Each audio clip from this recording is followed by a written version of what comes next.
Halo Sobat Basket, kembali lagi ke Haki TV Basket. Sepanjang sejarah NBA, peraturan bermain bola basket selalu berubah dan berevolusi. Salah satunya adalah penambahan garis tembakan 3 angka. Namun, tahukah kalian bahwa ada pemain-pemain yang bertanggung jawab atas aturan-aturan baru di NBA? Kobe. Untuk menjaga pemain-pemain hebat dengan kemampuan ball handling di atas rata-rata, tentunya ada pemain-pemain yang menggunakan teknik tertentu ketika bertahan untuk menghentikan mereka. Salah satunya adalah sang pemain terbaik sepanjang masa, Michael Jordan, yang sepanjang karirnya kerap bertemu dengan penjagaan-penjagaan ketat dari para pemain lawan. Salah satu teknik yang paling sering dilakukan oleh para pemain yang menghadapi Jordan adalah teknik bertahan yang agresif, yaitu hand checking. Lantas, apa itu hand checking? Hand checking adalah teknik bertahan dalam basket yang menggunakan tangan secara lebih agresif, menempatkan tangan ke badan lawan sehingga lawan harus merubah cara bermainnya. Teknik hand checking berjelas berpengaruh pada cara lawan mengatasinya karena gerakan-gerakannya dalam menyerang jadi terganggu. Dan ini yang banyak dialami oleh Jordan saat ia bermain. Oleh karena itu, baru pada tahun 2001, NBA mengeluarkan aturan yang menegaskan bahwa gerakan tangan yang melakukan kontak ke badan lawan adalah ilegal, secara efektif menghilangkan hand checking. Aturan ini kembali dipertegas pada 2005 setelah salah satu pemain hebat lainnya, Kobe Bryant, menghadapi defense yang agresif dari Detroit Pistons pada NBA Finals 2004. Ben Wallace dan kawan-kawan banyak melakukan hand checking kepada Bryant ketika ia sedang memegang bola, membatasi gerakan-gerakannya sehingga pemain berjuluk The Black Mamba tersebut tidak bermain efektif. Pada akhirnya, sebelum musim 2005 dimulai, aturan mengenai hand checking di NBA kembali dipertegas dan membuat pemain offense lebih bebas dalam menyerang. Harper's on Miller. McKee gets it in the middle for the win. It's there! Jika sebelumnya para pemain bertahan yang membuat adanya perubahan aturan, maka selanjutnya adalah para pemain yang dalam posisi menyerang, terutama dalam posisi menembak. Gerakan ini kerap digunakan oleh shooter legendaris Indiana Pacers pada tahun 90-an, yaitu Reggie Miller, di mana gerakan ini dapat membuatnya mendapatkan bonus poin jika berhasil dilakukan. Gerakan tersebut adalah memajukan salah satu kakinya ketika melompat untuk melakukan jump shot, sehingga kaki tersebut membuat kontak dengan pemain yang menjaganya, dan pemain tersebut diganjar dengan pelanggaran. Gerakan kakinya ini terlihat seperti bukan hal yang memang sengaja ia lakukan, namun secara sadar ia memajukan salah satu kakinya untuk memancing pemain lawan melakukan foul dan mendapatkan free throw. Tak hanya Miller saja yang akhirnya melakukan teknik ini, ia menginspirasi shooter-shooter di masa depan seperti Dirk Nowitzki, Dwayne Wade, dan salah satu yang paling sering melakukan hal tersebut adalah James Harden. Harden menjadi pemain yang paling banyak memanfaatkan gerakan Reggie Miller ini, terutama ketika ia masih bermain di Houston Rockets dan meraih gelar NBA MVP-nya.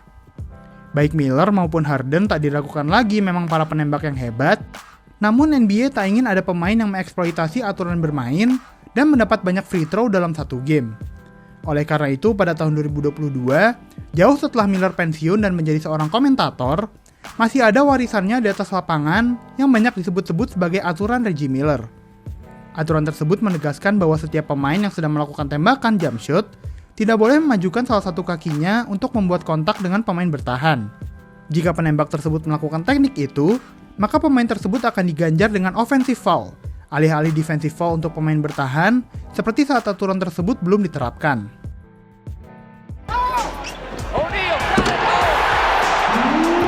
Shaquille O'Neal adalah salah satu center paling dominan yang bermain di NBA pada masanya. Dengan kombinasi ukuran badan dan kelincahannya, ia merupakan pemain yang sulit dihentikan. Namun, bukan berarti seorang center hebat seperti Shaq tidak memiliki kelemahan. Dan kelemahan tersebut banyak dimanfaatkan oleh tim-tim lawan ketika sedang menghadapinya. Selain terkenal dengan pemain yang dominan di area paint, Shaq juga terkenal sebagai pemain yang tak bisa melakukan jump shot. Bahkan tembakan free throw saja Shaq kesulitan. Sepanjang karirnya, Shaq hanya berhasil memasukkan 52,7% tembakan free throw-nya. Tentunya, kelemahannya juga disadari oleh tim-tim yang menghadapinya dan membuat strategi khusus untuk menghentikan dominasinya. Ketika tim yang dibela oleh Shaq sedang memegang bola, maka tim lawan akan melakukan pelanggaran secara intensional kepada Shaq, yang akan mengirimnya ke garis free throw. Tim lawan sudah paham bahwa Shaq adalah penembak free throw yang buruk, jadi mereka tak segan mengambil resiko tersebut dan membiarkan Shaq melakukan free throw. Kemungkinan terburuknya, Shaq memasukkan seluruh tembakannya. Kemungkinan terbaik dan yang lebih sering terjadi, Shaq gagal dan offense lawan tak berhasil mendapatkan poin. Aturan baru pun akhirnya dibuat untuk membatasi strategi yang disebut sebagai hack a Shaq ini terjadi. Karena ketika pertandingan sedang seru, ketika teknik ini dilakukan, maka dapat menurunkan tempo dan keseruan laga tersebut. Aturan itu memastikan bahwa ketika ada tim yang melakukan intentional foul pada 2 menit akhir laga kepada pemain yang tidak memegang bola, maka tim lawan akan mendapatkan kesempatan 1 kali free throw dan kembali memegang kendali bola. Namun memang, aturan serta strategi hack a Shaq ini tak menghentikan dominasi 4 kali juara NBA tersebut di bawah ring, dan masih dianggap sebagai salah satu yang terbaik sepanjang masa. Right now, the forum. Here is a shot that's blocked by Chamberlain. Here's a long pass to Goodrich. He gets the ball. Kalian penasaran dengan bagaimana dominannya Wilt Chamberlain di atas lapangan basket pada tahun 1960-an? Lihat saja dengan banyaknya aturan dasar basket yang dibuat karena permainannya. Chamberlain adalah seorang center yang dominan di era 60-an. Segala hal bisa ia lakukan dengan baik, mulai dari menembak bola, rebound, blok, dan sebagainya. Ia adalah prototip center sempurna kala itu.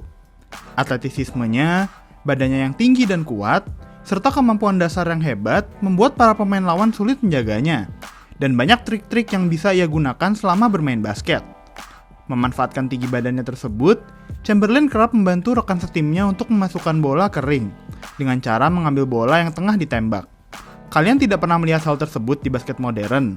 Tentu saja tidak, karena itu akan diganjar pelanggaran offensive interference, aturan yang dibuat karena trik Chamberlain tersebut. Selain itu, ketika bertahan, panjang rentang tangannya memudahkannya untuk mengganggu tembakan lawan sehingga lebih sulit untuk masuk. Hari ini, trik tersebut jelas akan diganjar dengan goaltending, tim lawan akan mendapatkan poin. Selain itu, ketika free throw, Chamberlain kerap sengaja membuat tembakannya tak masuk dan langsung berlari mengambil bola rebound dan mencetak poin dengan melakukan dunk. Teknik ini sudah dilarang pada aturan basket modern, di mana para penembak free throw tidak boleh mengambil bola rebound sebelum bolanya menyentuh ring basket. Aturan-aturan ini dibuat agar tidak ada ketimpangan yang jauh antara Chamberlain dan pemain-pemain lainnya di liga. Namun tetap saja, tak bisa menghentikan dominasi center legendaris tersebut. Ada lagi pemain-pemain yang merubah aturan di NBA menurut kalian? Tulis di kolom komentar ya. Jangan lupa like dan subscribe ke channel HGTV Basket agar tak ketinggalan video-video lainnya.